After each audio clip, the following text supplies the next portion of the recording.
Trigger points are an area of muscle that are stuck in contraction. And what happens is when these fibers so closely together all contracted, they restrict blood flow, which restricts ATP, little pinch right here, which allows the muscle to release. So that area of muscle that's stuck in spasm will be stuck there until it's mechanically broken up. So we do that with a needle where you feel little twitches as the muscle releases, then blood flow returns, and the muscle can heal itself. It's typically sore for 2 to 3 days, feels like you worked out, and then it goes back to functioning normally.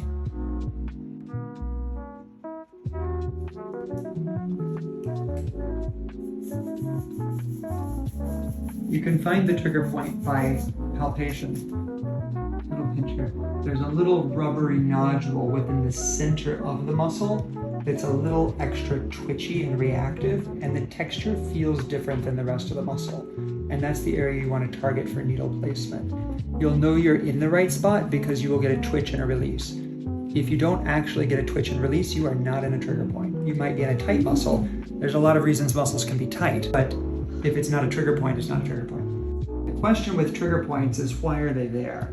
Trigger points can happen from overuse. So, for example, if you just have bad posture, or you do something repetitively that overuses the muscles, strains the muscles, you will develop trigger points, and then you release them, they're gone. If you keep overusing it, you can build up more, but it'll take a while.